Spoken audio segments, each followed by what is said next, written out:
Disso pentecostais gostam, irmão. Pastor, o que a gente sente na terra, que teremos definitivamente no céu, eu repito, fogo. Pentecostais que me escutam, a melhor maneira de cercar fogo é com fogo. Só o fogo autêntico pode apagar o fogo falso. Só o fogo do céu pode manter acesa a chama da palavra dentro de nós. Deus sempre se manifestou através do fogo. Eu estou cansado, então eu tive que anotar. Quando ele apareceu a Moisés lá no Monte Sinai, fogo. Quando ele apareceu a Elias no Carmelo para destronar Baal, mandou fogo. Quando Salomão inaugurou o templo, Deus respondeu com fogo. E no Pentecostes o Espírito Santo desceu com fogo. E o Novo Testamento diz que ele é fogo consumidor. O salmista disse que a palavra de Deus despede labaredas de... Hebreus diz que ele faz dos seus ministros labaredas de... E João disse que Jesus batiza com o Espírito Santo e com... Deixa queimar.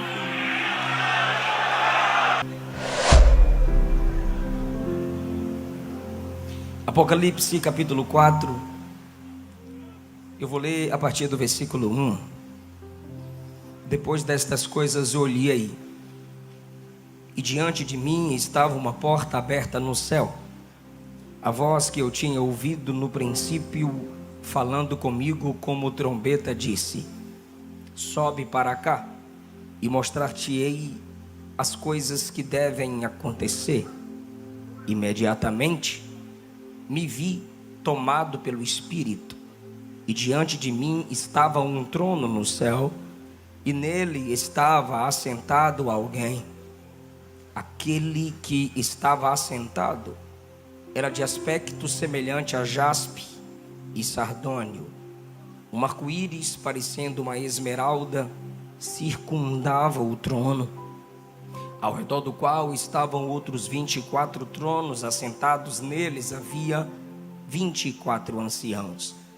Eles estavam vestidos de branco e na cabeça tinham coroas de ouro. Do trono saíam relâmpagos, vozes e trovões.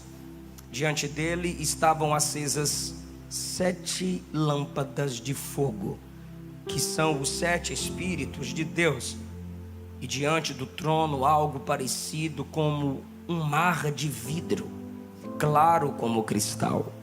No centro, ao redor do trono, havia 4 seres viventes, cobertos de olhos, tanto na frente como atrás. O primeiro ser parecia um leão, o segundo parecia um boi, o terceiro tinha rosto como de homem, o quarto parecia uma águia voando. Cada um deles tinha 6 asas e era cheio de olhos, tanto ao redor como por baixo das suas asas. Dia e noite repetem sem cessar: Santo, Santo, Santo é o Senhor, o Deus Todo-Poderoso, que era, que é.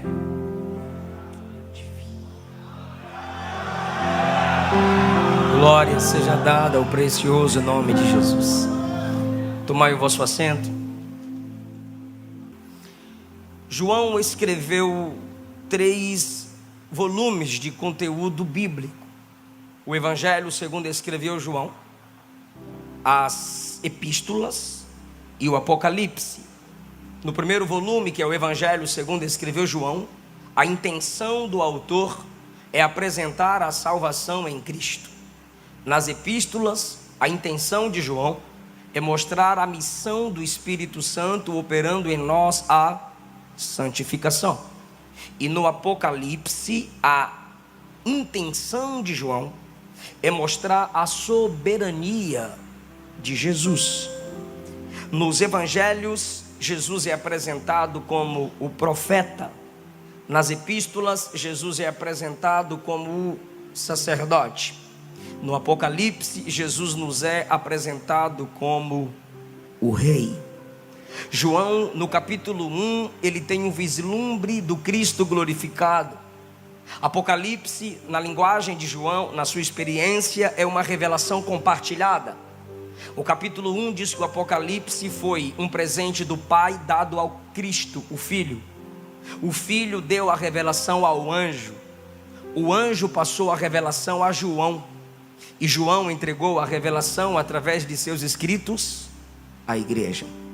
Esse é o único livro da Bíblia que promete bem-aventurança, ou seja, mais que felicidade, para aqueles que ouvem e o leem. Bem-aventurado aqueles, plural, que ouvem, e aquele que lê as palavras da profecia desse livro. Os que ouvem está no plural por um motivo singular.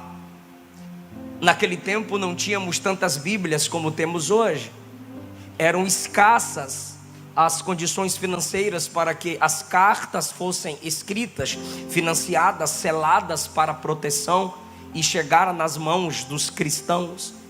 Alguns que tinham mais condições tinham acesso a esses conteúdos, ou alguém era o destinatário principal, e os pastores locais de cada igreja, a eles era enviada a carta. Ao receberem a carta, o conteúdo da carta primeiro falava-lhes aos seus corações. E agora, bem-aventurado aquele que lê. O anjo da igreja tinha lido o conteúdo da carta. Só que ao mesmo tempo a congregação reunida lendo o conteúdo da carta também estava sendo edificada. Por isso o capítulo 1, versículos 1 a 3 diz: bem-aventurado aquele que lê, o anjo da igreja, e também aqueles que ouvem.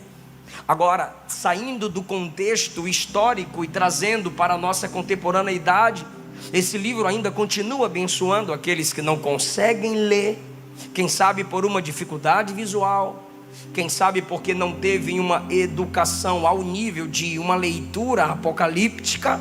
Mas se esses escutam a palavra de Deus, estes também são edificados pelas profecias que estão nesse livro. A partir do capítulo 2, João é direcionado a escrever, apresentar advertências de Cristo e solução para os problemas das igrejas locais. E como foi bem anunciado aqui, para cada igreja, em cada igreja um problema, uma advertência quando havia problema e uma solução. A igreja que mereceu elogio por ter se esforçado e em Cristo buscado força para continuar, esta igreja foi elogiada. Jesus apresenta nas cartas o equilíbrio. Vocês perceberam na pregação do pastor, o equilíbrio entre a repreensão e a solução. Eu, como pregador, se abro a Bíblia e prego simplesmente uma mensagem de repreensão, eu estarei fechando o atalho do erro, mas eu não estarei mostrando o caminho do acerto. Em cada carta o problema era identificado e a solução era apresentada. Estamos vivendo uma época em que está na moda falar de pastor e falar mal de igreja, principalmente através da generalização. Falar mal de igreja hoje dá like, falar mal de igreja dá visualização. Interessante que gente que nem faz parte da igreja quer exortar a igreja. Gente que não sabe o que é ministério quer exortar ministros de Deus. Esses são os verdadeiros hipócritas. Biblicamente falando, só quem faz parte da igreja pode exortar a igreja. Só quem faz parte do corpo de Cristo é membro para sarar o membro ferido. João, que faz parte do corpo de Cristo, é usado por Cristo para o despertamento da igreja que dorme, e ao mesmo tempo é levantado por Cristo para apresentar a solução às igrejas locais que estavam precisando de tais soluções.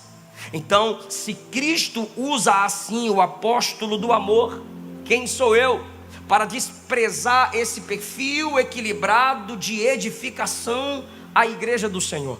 Você tem todo o direito de criticar Éfeso, você tem todo o direito de criticar Sardes, você só não tem o direito de deixar de elogiar aquela que Jesus elogia.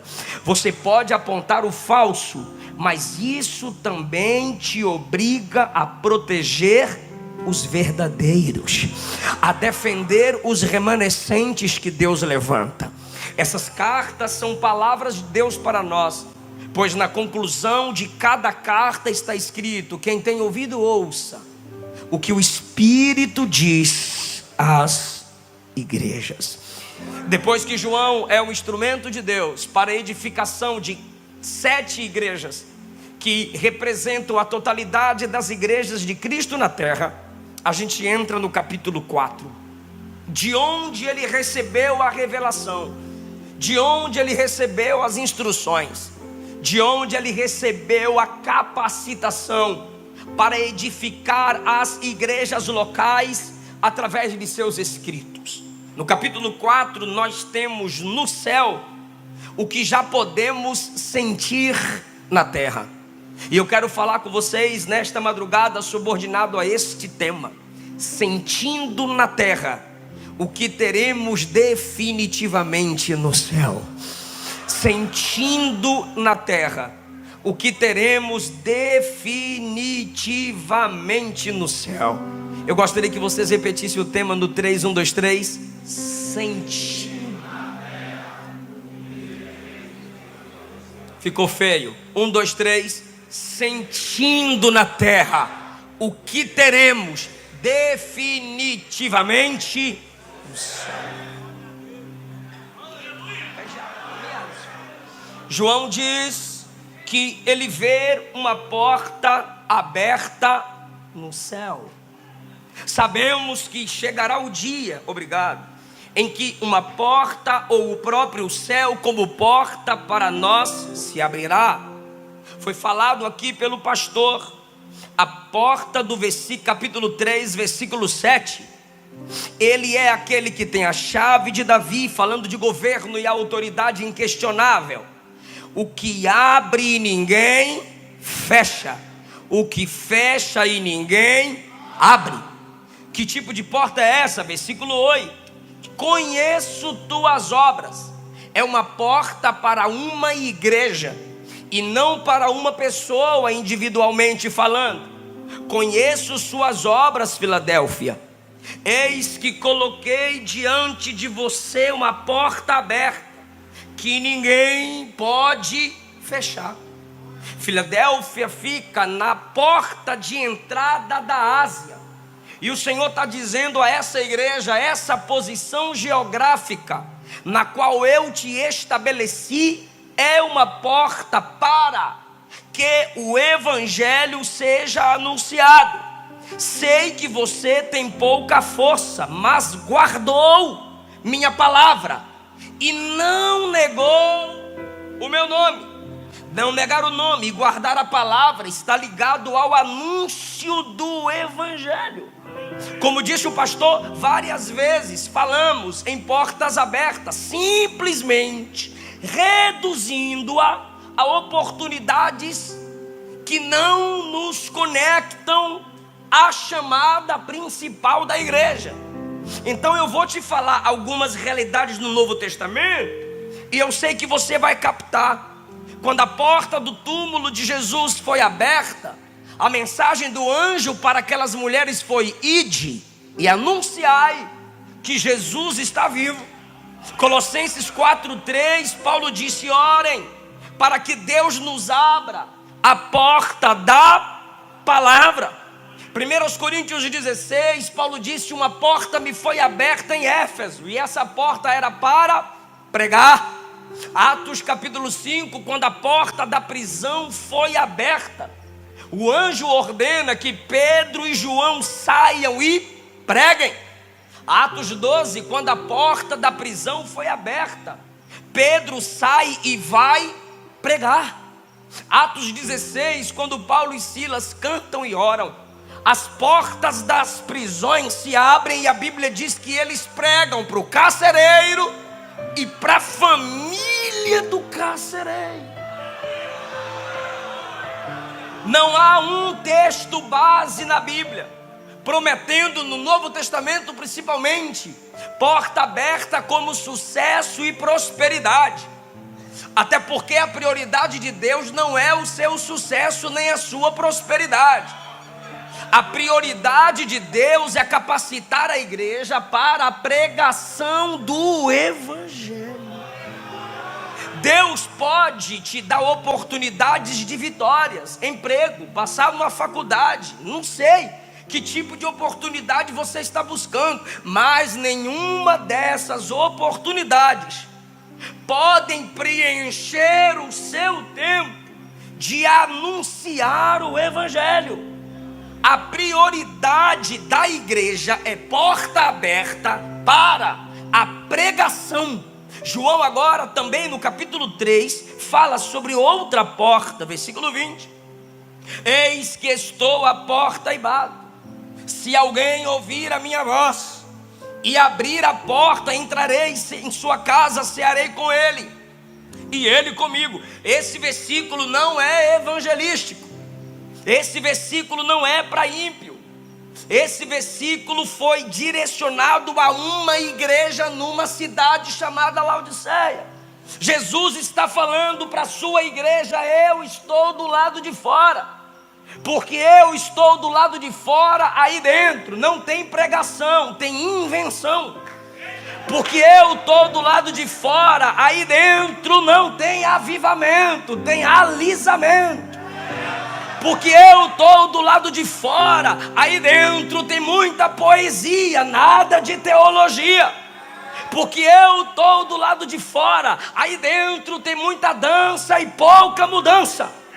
Porque eu estou do lado de fora, aí dentro tem muito de homem e nada de Deus. Mas eu estou do lado de fora batendo.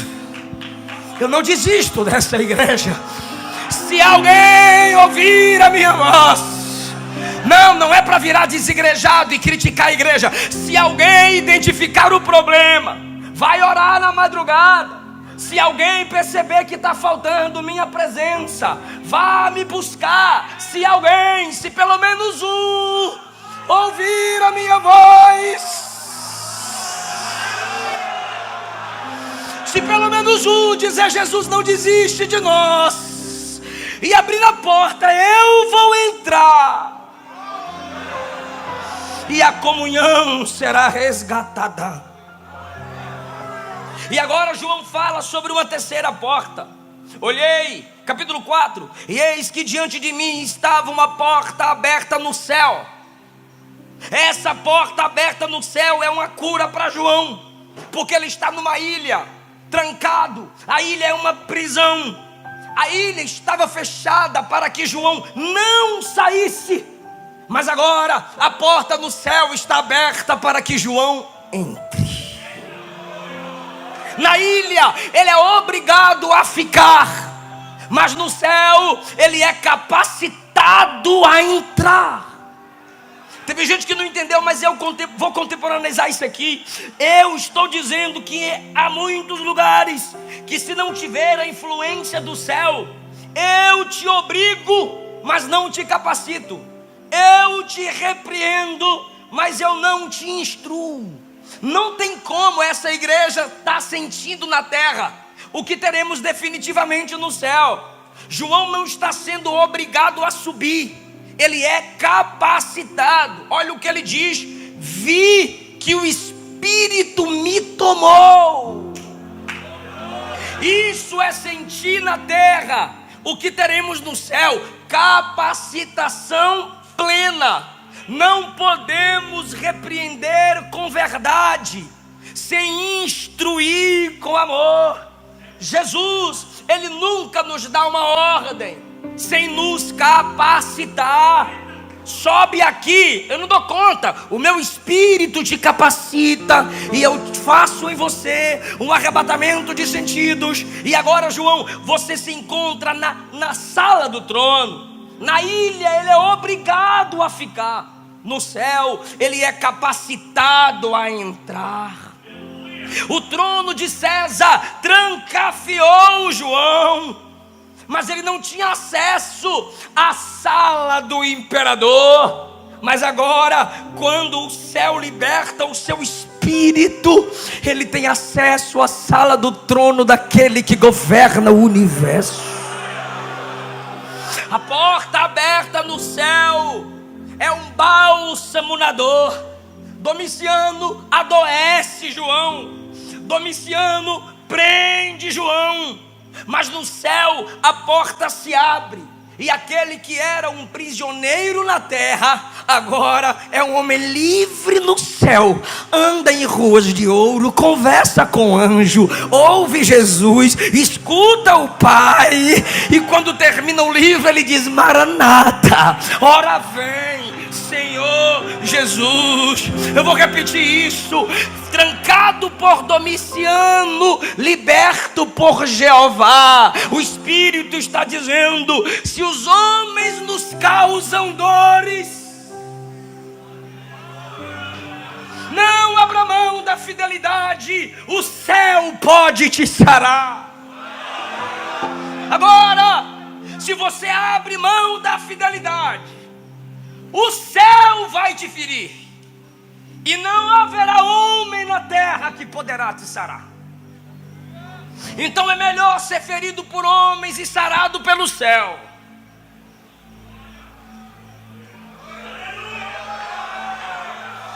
do que ser ferido pelo céu e ser impossibilitado de ser sarado pelos homens. Vi uma porta se abrir para mim no céu. O céu não se abre para quem primeiro não se abriu para ele.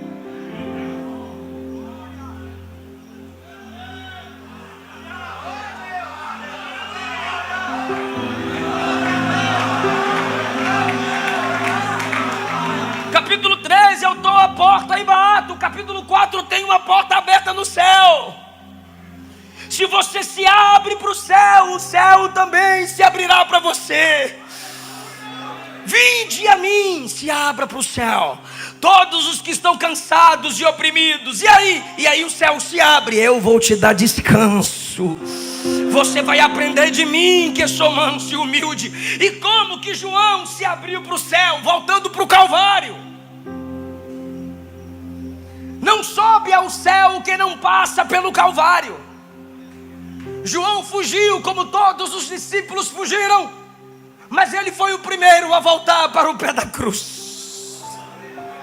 E aquele que esteve diante da cruz, vendo o sangue, agora está diante do trono, vendo a glória.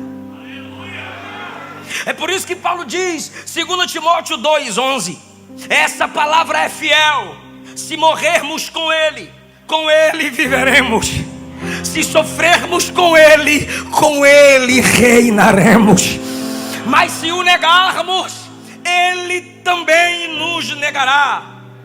Não tem acesso ao céu quem não passa pelo Calvário. Não tem acesso à glória quem não passa pela renúncia. João diz que ele experimentava ainda no capítulo 1 as experiências do Calvário. Capítulo 1, versículo 9, ele diz: eu estou sofrendo com vocês. Ele carregava no seu corpo as marcas do Calvário. É por isso que agora um bálsamo lhe é apresentado, e esse bálsamo é uma porta aberta no céu. Eu quero ver quem é de Bíblia agora. Eu também quero ver quem ama ouvir falar da vinda do Senhor agora. Vou começar. Em Gênesis 28, o céu se abriu para Jacó. Em Êxodo 19, o céu se abriu para Moisés. Em Isaías 6, o céu se abriu para Isaías. Em Ezequiel 1, o céu se abriu para Ezequiel. Em Daniel 10, o céu se abriu para Daniel. Em Mateus 3, o céu se abriu para Jesus. Em Atos 10, o céu se abriu para Pedro. Em Atos 7, o céu se abriu para Estevão. Segundo aos Coríntios 12, o céu se abriu para Paulo. Apocalipse 4, o céu se abriu para João. Mas no dia do arrebatamento, o céu vai se abrir para toda a igreja do Senhor.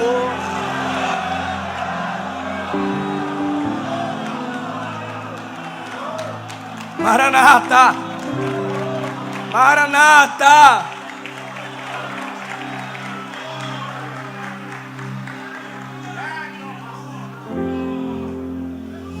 Pastor, o que tem no céu que a gente já pode sentir na terra? Primeiro, os guardiões da glória.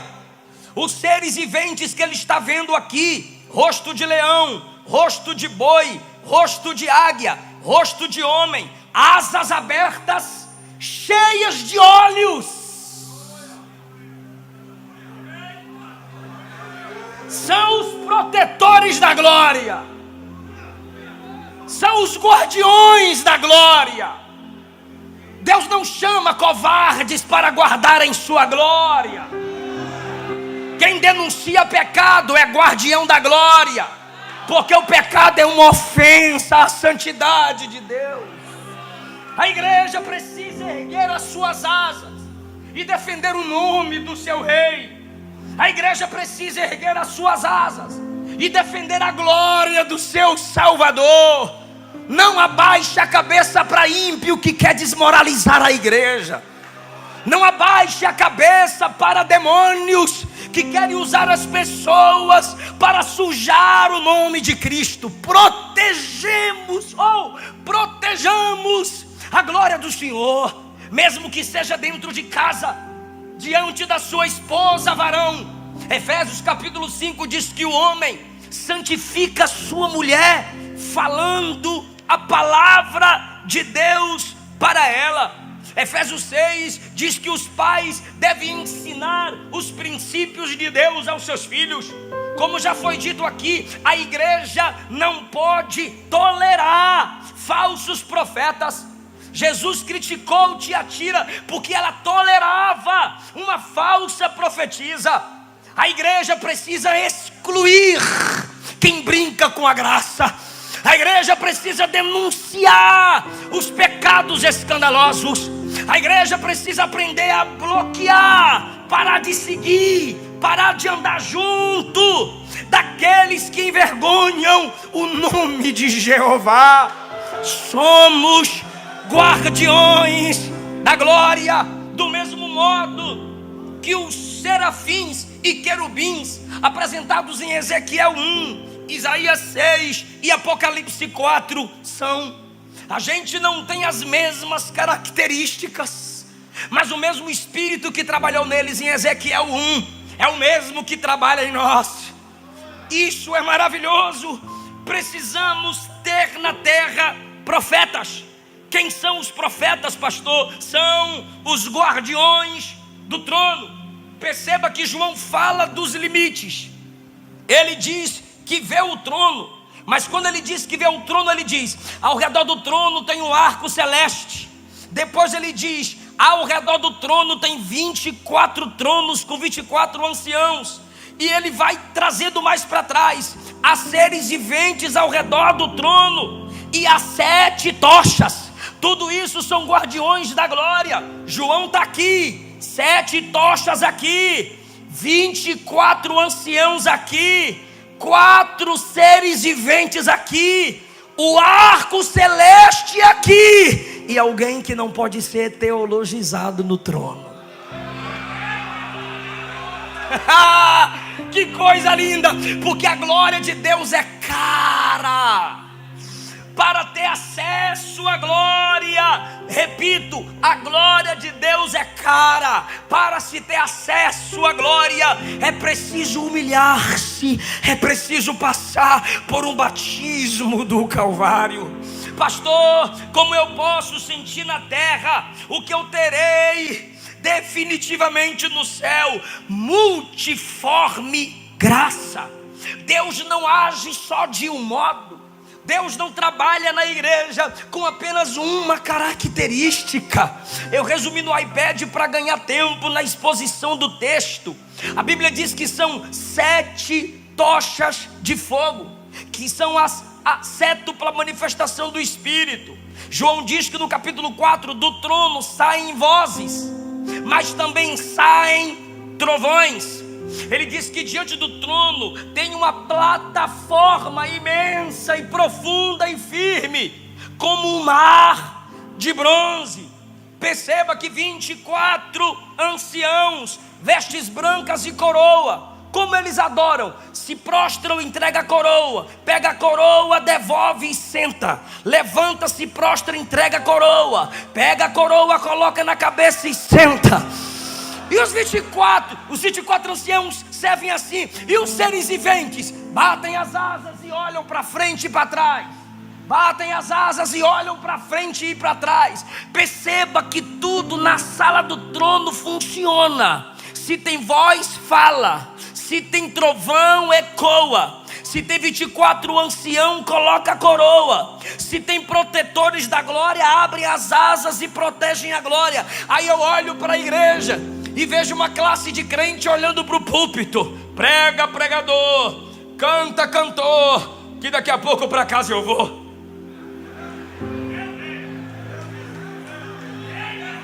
Ah, pastor, é que eu sou crente de banco. Vá congregar na praça pública. Aqui ninguém é tão cheio que tenha tudo, e ninguém é tão vazio que não tenha nada. Todo mundo aqui tem chamado. Todo mundo aqui tem uma função. Todo mundo aqui tem um dom. Todo mundo aqui tem um ministério. Quando Paulo nos compara com o corpo, eu faço uma pergunta para os irmãos. Paulo nos compara com o corpo, sim ou não? Sim. Fala, varão, sim ou não? Sim. Somos os membros desse corpo, sim ou não? Sim. Agora medite em um corpo humano. Se apenas 10% do corpo humano funciona, onde esse corpo vai parar? Para não te mandar para o túmulo, eu vou dizer que tu vai para a UTI. Agora, qual é a condição da igreja quando apenas 10% dela funciona? Porque você é preguiçoso. Você até reclama dos problemas da igreja, mas você não faz nada para ajudar ela. E quem estiver na igreja só falando mal dos problemas dela é o pior problema nela. Vaza dela que ela fica melhor sem você.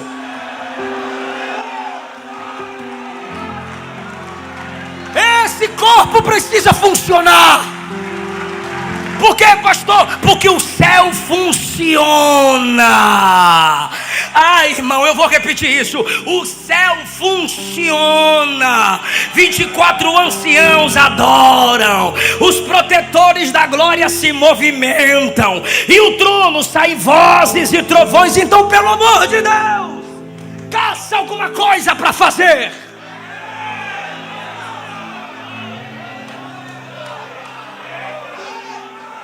Pastor Gilmar, eu cheguei para o meu pastor e disse: Tá osso ouvir os pastores do campo pregar.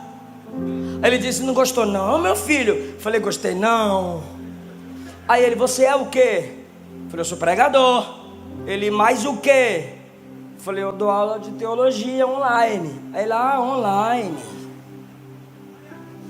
E eles estão lá online? Falei: não.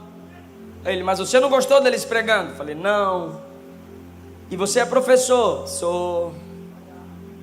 Então você não gostou deles pregando? Não. Então você é professor. A minha esposa chegou para a esposa do nosso pastor: pastor, aqui tem 5 de oração.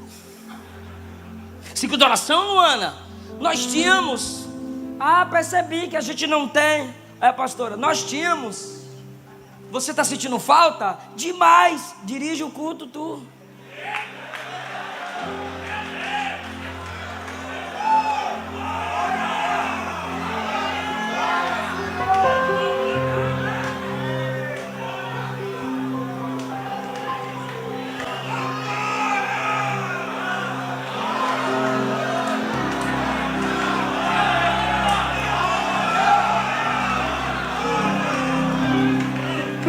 Você estava deitado na rede. Sonda-me, Senhor, e me conhece. Aí você chegou no coro: usa-me. E balançando a rede, varão. Como o farol que brilha à noite. Como assim?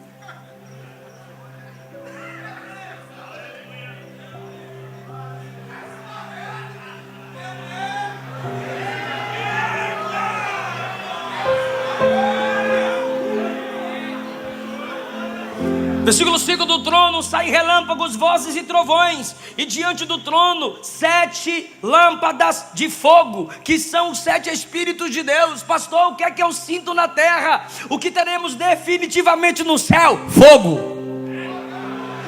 Disso pentecostais gostam, irmão. Pastor, o que a gente sente na terra, que teremos definitivamente no céu, eu repito, fogo.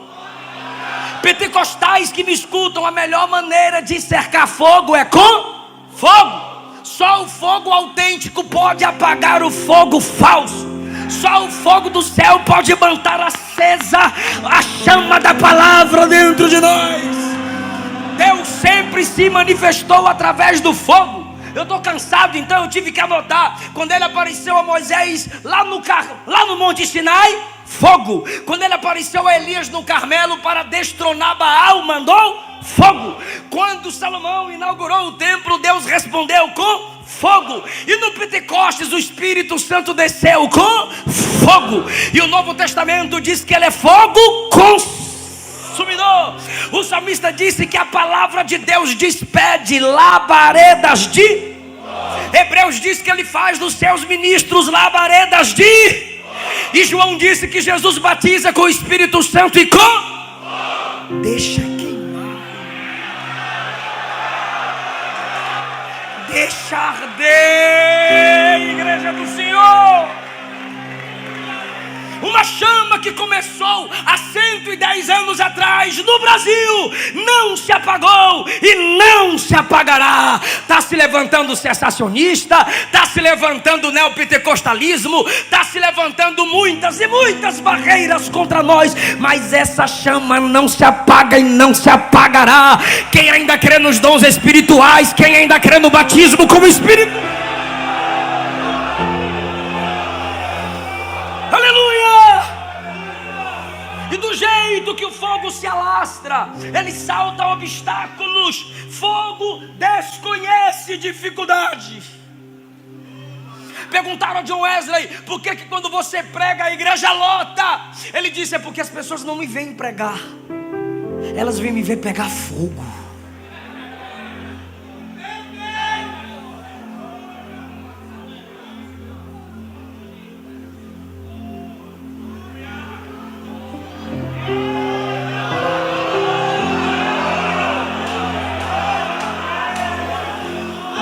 Pastor Jean, se nós, pastores pentecostais, deixarmos o fogo arder, as pessoas virão. Já percebeu como as pessoas são atraídas pelo fogo? Onde houver fogo, as pessoas estarão olhando, estarão observando. Deixa o púlpito pegar fogo através da verdadeira pregação. Deixa os louvores acenderem o fogo da adoração na igreja. Acenda na sua casa o altar da adoração. Desse jeito as pessoas serão atraídas até as nossas igrejas.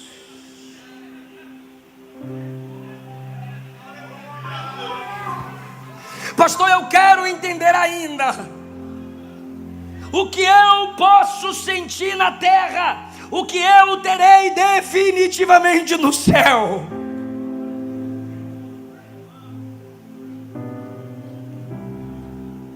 João diz, versículo 1, porta aberta, ouvi voz como de trombeta, me vi tomado pelo Espírito e eis um trono. Versículo 4, eis um trono. Versículo 6, diante do trono. Versículo 6, ao redor do trono. Soberania divina. Ninguém manda em Deus. Ninguém submete Deus à sua agenda. Somos pentecostais, cremos na dimensão do Espírito, ok? Então voltemos à essência do dia de Pentecostes. E qual é uma das essências do dia de Pentecostes? Igreja, por favor, varões, digam assim, de repente.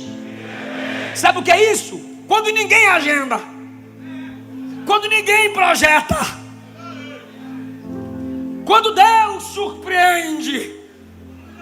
Existem igrejas, existem eventos que a gente já sabe tudo o que vai acontecer. Eu não estou pregando contra a ordem da essência, eu só estou pregando contra a ordem sonolência, onde os homens querem colocar Deus num cabresto. porque esqueceram que quem está no trono não é homem, é Ele. Só há um trono e só tem um lá. É Ele quem governa, é Ele quem é o soberano. Vocês estão enfrentando certas dificuldades, todos nós temos dificuldades. Se você não colocar na tua mente a doutrina da soberania divina, você vai ficar toda semana perguntando por quê, por quê, por quê. Se você não cravar no seu coração a doutrina da soberania divina, você vai ficar se comparando com os outros. E enquanto eu estava sentado meditando nesse texto, o Espírito me mandou bradar-lhes: Ele ainda está no trono. Ele está no trono que governa o universo. Isso significa que a sua vida está debaixo da autoridade dele. Ninguém aqui determina nada, ninguém aqui manda em nada se não tiver debaixo da autoridade dele. Agora eu vou perguntar para quem está ligado e quero resposta: tem trono no céu, sim ou não? E aqueles seres que estão lá se submetem à autoridade, sim ou não? E a gente não quer sentir na terra o que teremos definitivamente no céu? Então por que a gente está com dificuldade de nos submetermos à autoridade?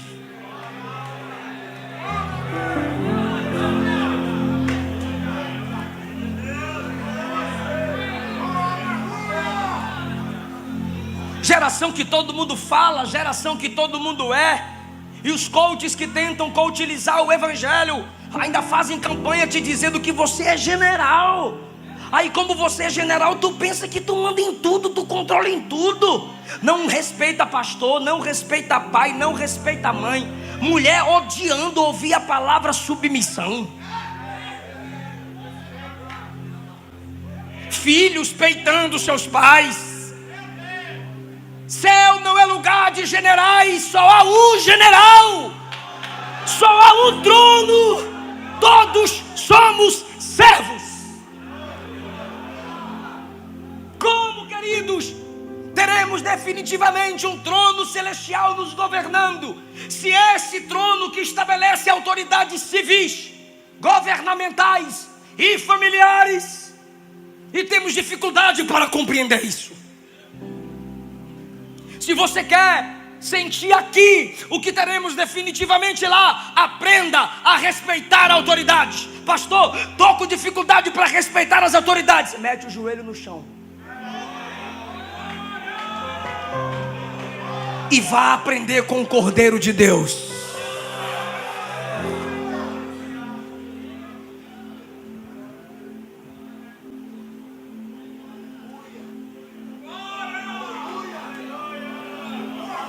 E os guardiões da glória cantam, e eu encerro agora.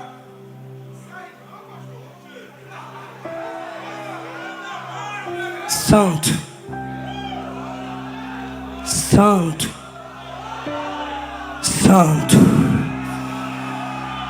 Ah, meu Deus, meu corpo arrepia, mas eu vou perguntar para você não dormir. Quantas vezes eles dizem que Deus é santo? 3 vezes. Deus é amor, sim ou não? É onisciente, sim ou não? Onipotente, sim ou não? Onipresente, sim ou não? Mas o único atributo de Deus elevado a 3 é Santo, Santo.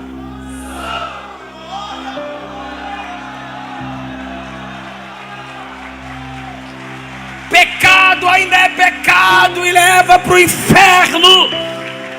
Deus odeia o pecado. Deus odeia também quem vive na prática do pecado. O escritor aos Hebreus disse que cada vez que vivemos na prática do pecado, estamos pisando no sangue de Jesus.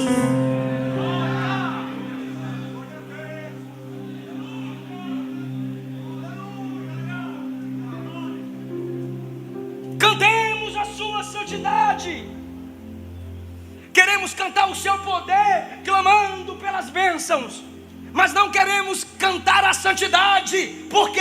Porque ela nos lembra o mandamento: sede santos, porque eu sou santo. O livro Código da Vinci diz que Jesus teve um caso com Maria Madalena. Artistas da rede esgoto de televisão disseram que João era apaixonado em Jesus. Um ateu esses dias disse que o Espírito Santo adulterou com Maria para que Jesus nascesse.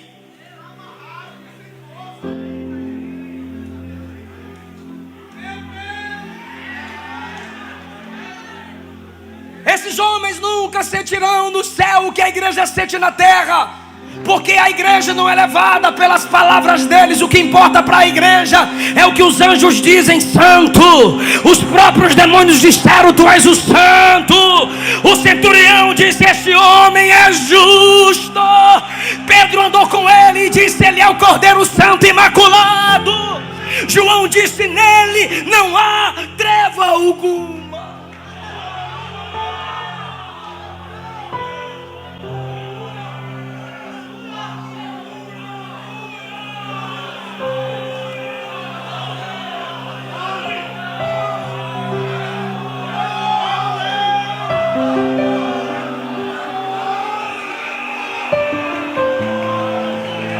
Santo, Santo, Santo.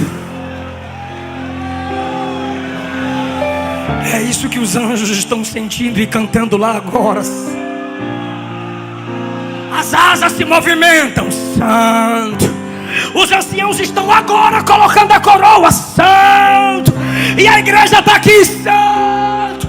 Nós estamos unidos ao coral celestial. Santo.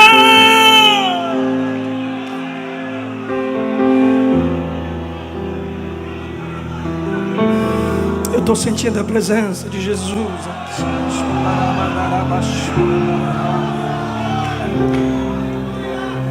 Santo, santo, santo é o Senhor. Cantemos os atributos de Deus. Santo, santidade. É o Senhor, o senhorio, o comandante, o Deus todo-poderoso, onipotente, que era e é eterno e que há de vir. Tu sabe quem está cantando que ele vem? Os anjos. Os guardiões da glória estão dizendo: ele vem.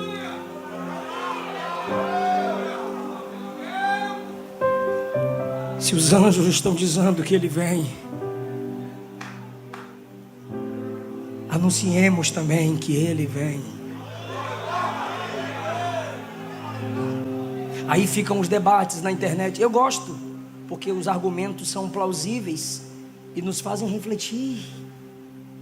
Mas agora vá até aquela irmã mais simples na igreja e pergunta para ela: a irmã sabe o que é escatologia? Ela vai dizer: cagia?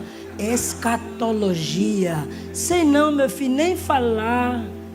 Aí você vai dizer: tu sabes o que é pré-tribulacionismo? Ela: não, o que é? Aí tu tem que ensinar. É uma crença escatológica de que Jesus vem antes da grande tribulação. Ela: glória! Mas tu sabe o que é mesotribulacionismo? Ela: não. É uma crença escatológica de que Jesus vem no meio da grande tribulação e arrebata a igreja. Ela: que bênção, aleluia. A irmã sabe o que é pós-tribulacionismo? Ela: não. É uma crença escatológica de que ele vem depois da grande tribulação. É, meu filho, é. Aí você vai perguntar: qual dos três a irmã crê? Ela: nenhum. Como assim? A irmã tem que decidir um. Ela vai dizer: eu só creio em duas coisas: ele vem e a gente vai. Ele vem. Quem aqui crê também assim? Quem aqui crê?